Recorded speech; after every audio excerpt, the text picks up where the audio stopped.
It says it's private. I haven't even seen anything pop up yet. I went to your channel and it showed live. It says we're live. Oh, we're live. Okay. My apologies. A little bit of technical difficulties, but good evening, everyone. Thank you for tuning in. My name is Ajay Peets, and this is Bermuda Youth Connect. Welcome, welcome. I will be interviewing a new upcoming figure in Bermuda's political landscape. Today, I have the privilege of speaking with Mischa Fubler, the dedicated representative of PLP Constituency 8 for Smith South.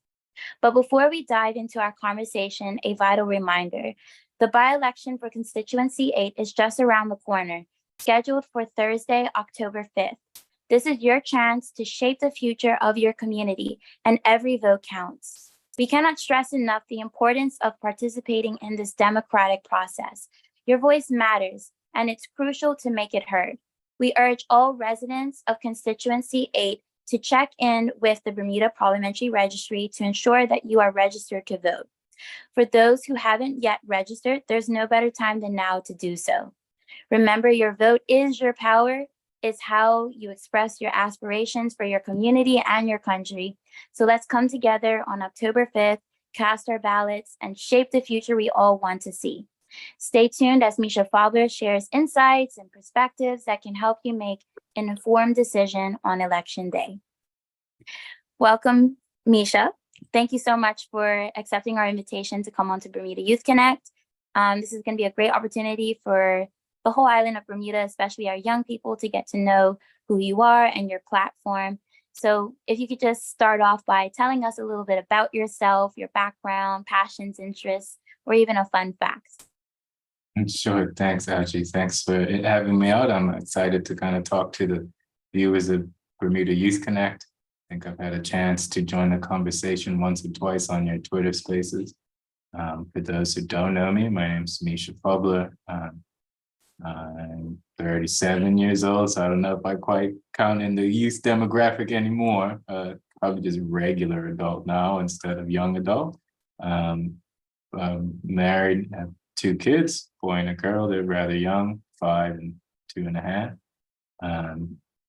I've been back home now since 2017, and I was one of the founding members of Social Justice Bermuda back in 2020. I've been involved with the PLP for a similar amount of time, I would say. Several months after Social Justice Bermuda was already in operation, I joined my local branch as an opportunity to kind of get involved in the community. And professionally, I've been working in IT now in Bermuda 6 years and change, and internationally, I've taught computer science and at the elementary through high school age level for about 7 years in Bangkok and New York City. My undergraduate degree is in urban studies, which is city planning, city development, and sociology. So looking at both how kind of cities have developed over time and how people kind of interact with the physical spaces in the city as well as with each other. And then my master's degree is in information systems, which is kind of a combination of computer science and IT project management, I guess is the best way to kind of sum that up, taking the kind of technical components and tying it to realizing value in the business. That's amazing. Thank you so much for letting us know a little bit about you. So now pivoting towards our burning questions. So as a young person, it is easily felt that we are overlooked by politicians and do not have many opportunities to have one-on-one interactions with our constituent representatives, like how I am with you right now.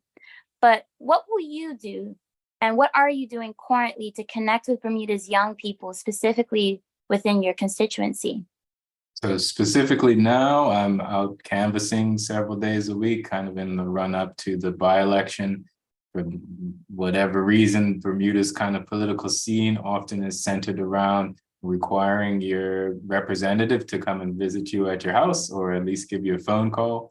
which is a slight departure from my experience while I was living abroad, but that's mostly because the constituencies or the districts are much larger. Right. Outside of that kind of day to day, my understanding is all of the PLP representatives have a clinic monthly. So once a month in their constituency, they have a space that they set up to entertain questions, concerns, comments. I have noticed that the OBA as well has been set up at Spittle Pond at the western parking lot, I should say, in the kind of run up to the C-8 by-election as well. And I would encourage everyone to engage. I think the nature of politics, the politicians kind of target their approach to the people engaging with them. The folks who happen to be the loudest or most consistent are the ones that get the most attention. So if you feel like you're not being represented, it's important to make yourself known to your representative, because it's in their interest to listen to you. Right. And that's the reason that I also got involved. So on some of the other interviews I've done, they asked, well, why the PLP? I attended kind of youth outreach events that both of the parties had hosted. And the PLP one seemed to be more interested in engaging with me and the other young people there. I didn't have quite the same experience at the OBA event, but maybe that's my personal experience. I know both are very interested in engaging the youth. The PLP, as an example, has Progressive Minds. It's kind of like the youth wing of the PLP, which they are currently looking for new recruits. So if you're interested in having kind of direct contact with the membership, leadership of the PLP and their members of parliament, that's an easy way to kind of get that communication line. Right. You mentioned before that you've connected with Bermuda Youth Connect in our Twitter spaces, and that is a crucial way that we've kind of came up with a way to like engage with young people and maintain that space. But do you think that it's beneficial for young people to kind of do the whole door-to-door knocking on the doors in terms of connecting with young people? I don't know if that's the right channel for engaging with the youth. I find the kind of newer technology tends to be where we're folks. But I think, well, so we had about a week ago now, the PLP Youth Wing did have a Zoom, a digital happy hour, I think they called it. And so there were folks online with members of parliament. I think Sinead Ferbert was there, and a couple others. Other MPs, I should say, and then younger members of the PLP discussing topics of the day, like housing was one that was raised. And so I think it's a combination, right? Like the kind of legacy politicians need to be more open to engaging with the kind of newer technology, as well as the youth needing to be persistent, to not just be disaffected, to say, well, they don't care about what I have to say, so why bother? I've said it as well in some of the other interviews. If there's silence, if you don't engage in the process, they can take that as everything's okay, or you're fine with what's going on currently. Like you mentioned, it's really important to vote, because if you're not doing that, then where's the kind of barometer on how the electorate is feeling? Right. We touched on many key points engaging young people. So my follow-up question for you is that a critical issue within Bermuda's economy is the brain drain. As a professional yourself who's accumulated a number of work experience outside of the island, what makes you want to return, and what are some things that the government can do to incentivize young people to come back to the island to work? So I think for me, that was always kind of the end goal, like when I was abroad for university, saying, well, even when I first finished the urban studies degree, I started to reach out to places here like the Department of Planning, because that's directly related to the city planning degree that I had completed. I didn't really get much traction. I don't know, I'm sure a lot of the viewers can relate to the job postings. The entry-level role wants 3 to 5 years experience. Right. Some rather specific requirements around maybe the software they're using or something like that. And that's kind of what spurred me to take a chance. We had my now wife and I had just finished university. I was working for a group called Acorn Canada, so the Association of Community Organizations for Reform Now, and it's a membership-owned grassroots community organization that does things like take bad landlords to task, advocate for regulation of payday lenders was one of the projects we worked on. And then was primarily hired to organize community projects for Live Green Toronto, which was a city initiative to green up the place, like middle income families could get low to zero interest loans to install solar panels, and they engaged groups like Acorn to get projects going in low income neighborhoods. So I was in Jane and Finch, Toronto, knocking on doors, telling folks, hey, you know, like we have this money, we can do projects, it's up to you, what you want to do, bike shares, community garden, plant trees, whatever. If you're into it, we can make that happen. And that was kind of what I was doing. And then Gia and I had the opportunity to move to Bangkok to teach at a foreign language school. It's like English immersion. And said, sure, yeah, why not? There's a chance to see something way different than we've ever experienced before. And that's where I started teaching computer science to the elementary through like M1, M2 classes. And 1 year turned into 4. And so we said, you know, neither of us at the time had any kind of education credentials. Like we both had bachelor's degrees. I guess side note, those of you who've heard, oh, go to college, it'll take you places. That was a prime example. The requirements for that role were to be from a native English speaking country and have a bachelor's degree. It didn't have to be in education. But at year 4, the government there was toying that they would regularly say, okay, well, next year we're going to make the teachers all have credentials. You're going to need to be a for real teacher, not just someone that speaks English. And so they'd often rescind that when they start doing the numbers on how many accredited teachers they actually had, but the kind of risk of getting called out there without having the required credentials spurred us to go back to school. Gia got her master's in childhood education, specializing in special ed, and that's when I went into computer science, doing the information systems. Wow. That's an amazing experience. And, you know, it is rewarding to leave the island and have that exposure because, you know, you're limited in terms of the opportunities that you have at hand on island. But the reality is that we are an aging population and we need more young working professionals to help boost our economy. So I feel as though, like, you know, how you mentioned before that the requirements to have that 3 to 5 years work experience, do you think that kind of discriminates against young people who have the experience, have the practical, technical training throughout university, but they don't count that as years of experience? Right. So education versus practical experience, I felt similarly as a youth. Like, what do you mean? I got this 4-year degree. There's a discernible difference between the theoretical and the practical. I think something that would be better in that space would be to have some kind of formalized work abroad type of program, maybe through community college.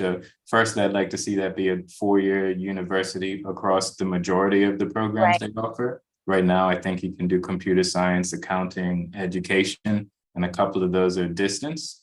But the getting the work experience part is invaluable. And so, sorry, previously you asked us what made you come back. I knew Bermuda was one of my options. Bermuda was the best place to start a family.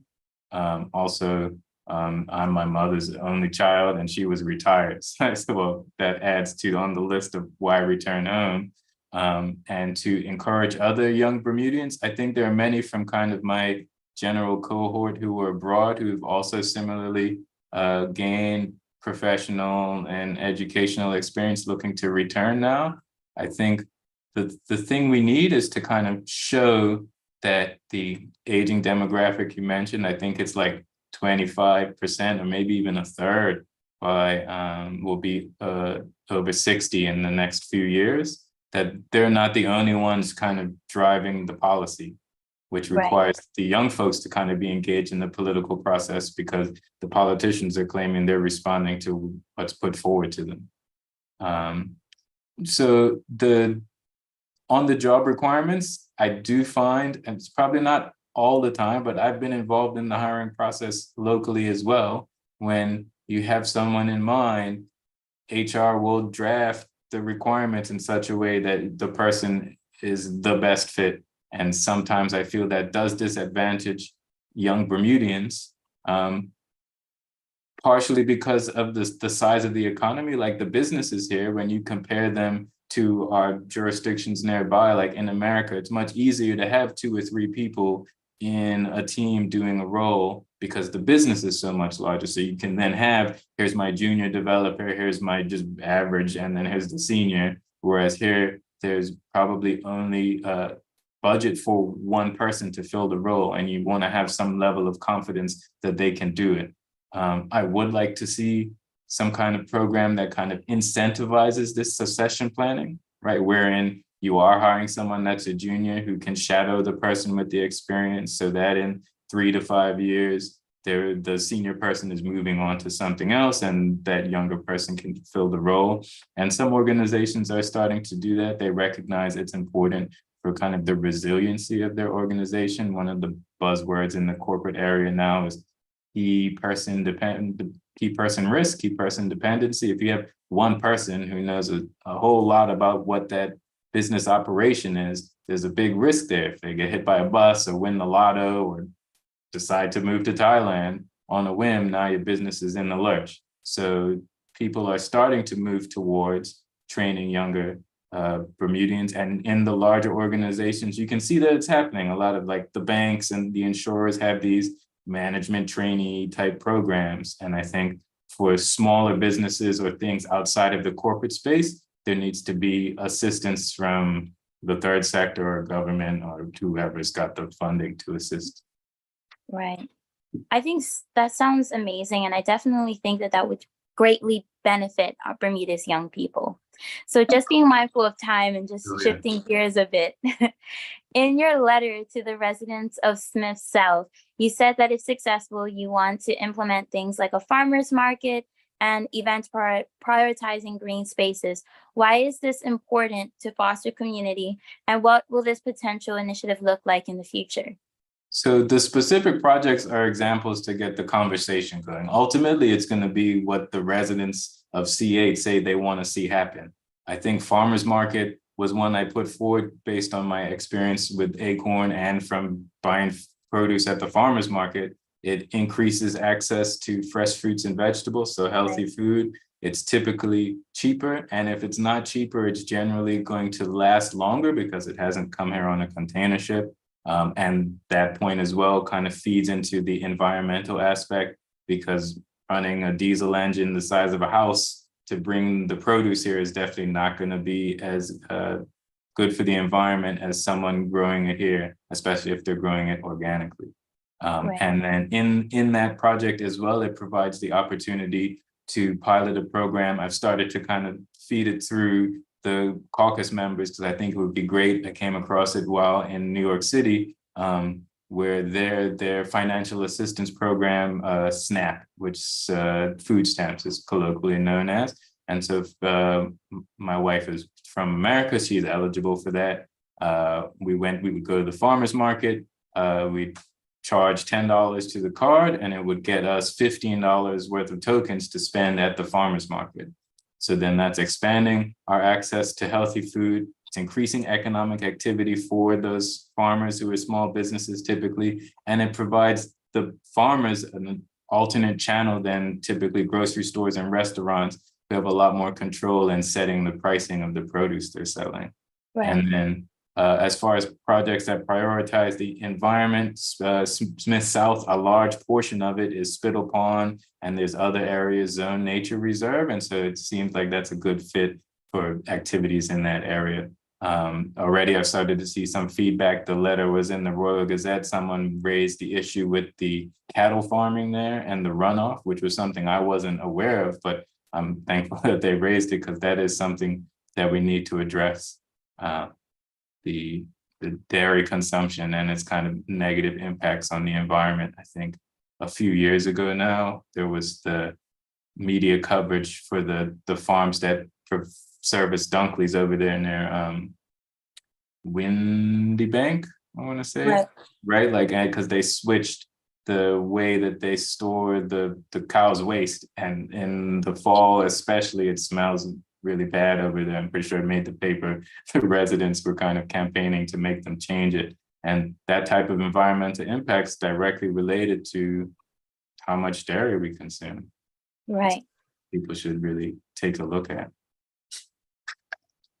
So while you've been canvassing these last few weeks, what has been the public's perception of the PLP, and how do you plan to navigate these perceptions within your constituency?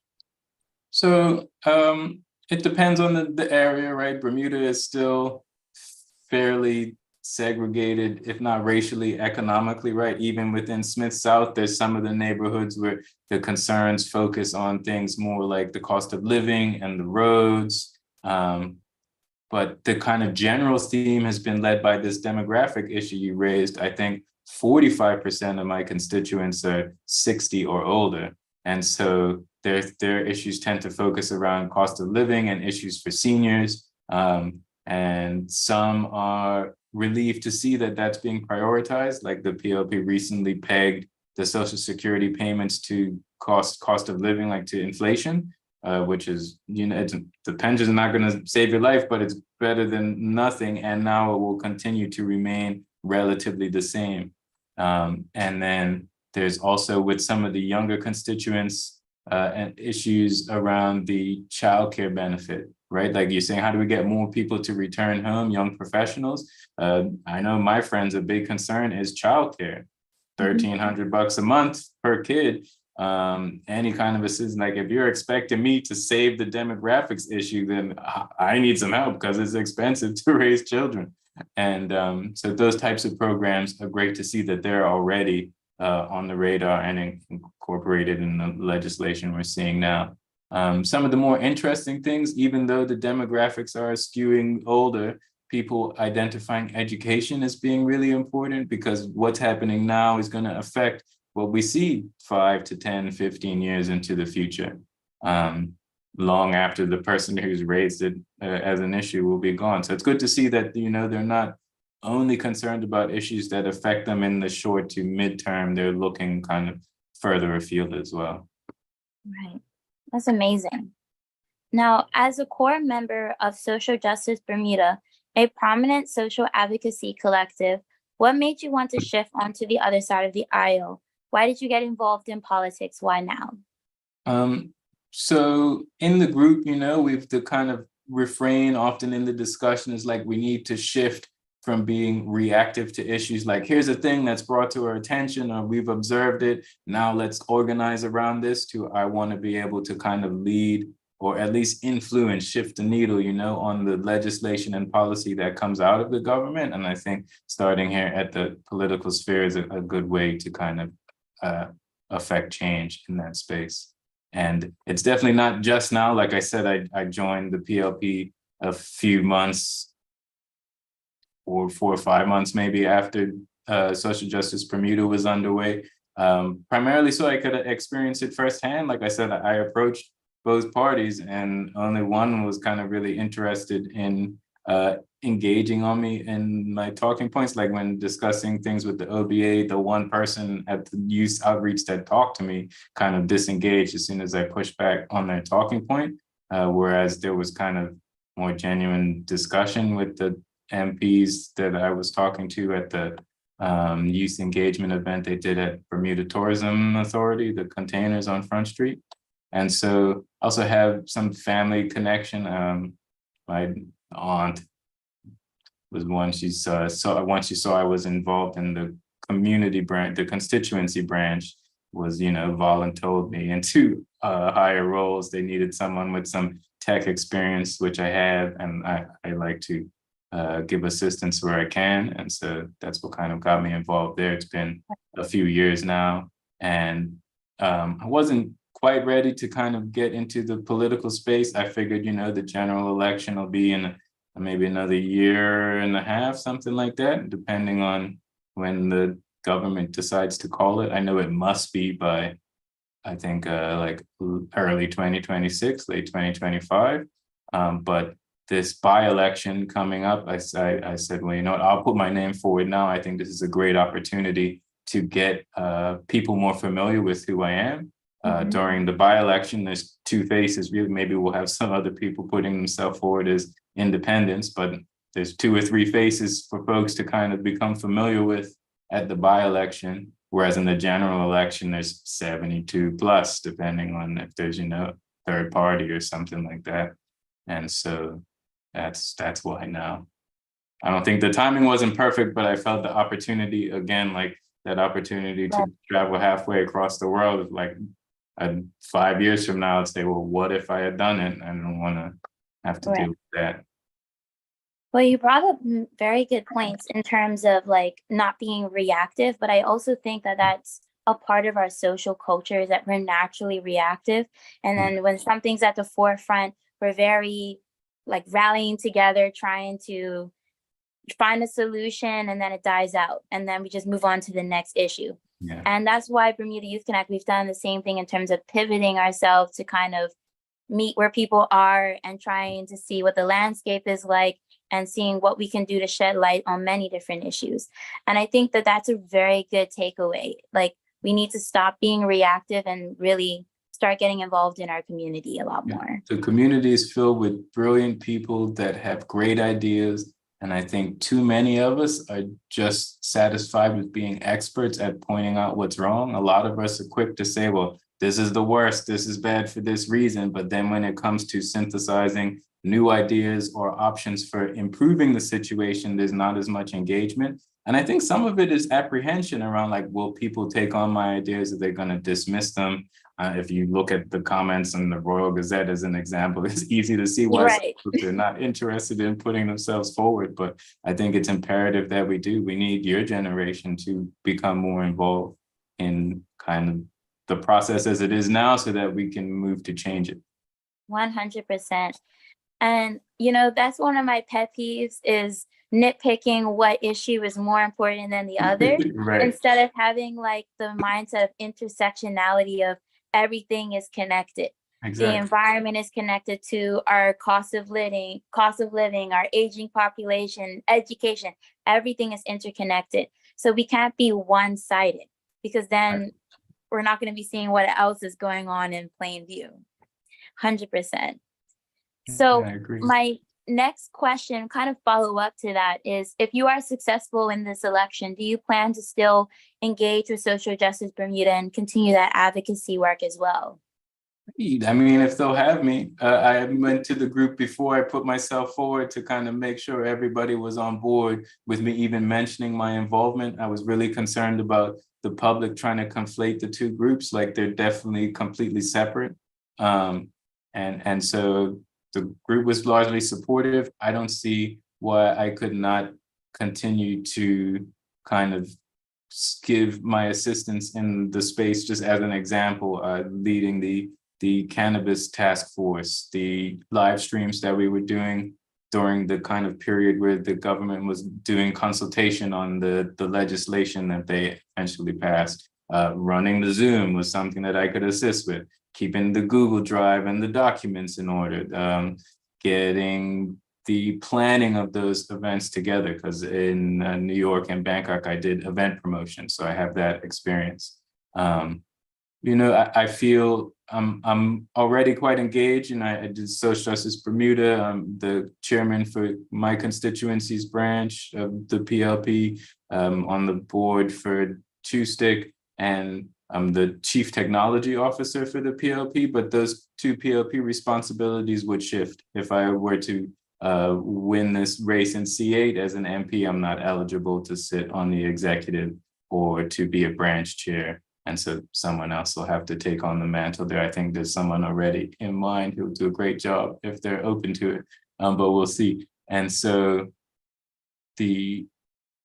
unless the group was kind of dissatisfied with my performance as an MP or there was some kind of conflict, no, I intend to continue. And realistically, a lot of our goals are aligned. When you look at the platform that we put out in 2020, some of those initiatives have already been implemented by the PLP, like the legislation around sexual harassment online and forwarding nude photos, that type of thing. And the feedback that the cannabis group gave on the legislation was implemented from the illustrative draft to what eventually went into politics. Like, if the Progressive Labor Party is going to be progressive and pro-labor, then I don't really see how there's going to be kind of a disagreement between ideology of SJB and being a member of the PLP. Well, I hope to see your work continue within Social Justice Bermuda. It's truly invaluable to our community. So just heading towards the end, just a few more questions. Why should people in C-8 vote for you? Why should they vote for me? Well, because I have experience both educationally and professionally that will benefit the legislature. In my day-to-day job now, I do the kind of work that assists my company changing the way that their computer system works to make the people more efficient and effective. We also lead the organization either directly or through utilization of external vendors to upgrade those systems, to migrate to new platforms. These are the kinds of things that we really need to see in the government, because all of the initiatives that either party puts forward will require kind of an agile computer, that's like jargon, but something that's more easily changeable. And what the government's currently running on is a system that's still fairly competent. It's used by many of the reinsurers on the island, but it's from like the 80s and 90s, and finding the resources to make those changes in the system are difficult because you're competing with these kinds of big money businesses. And so having someone at the strategy level really driving that change, I think will benefit throughout the government's operations. And then also from my kind of ideological standpoint, championing the environment and socioeconomic justice, those types of things, I've already been living that. And so I just want to bring that ethos to the political sphere.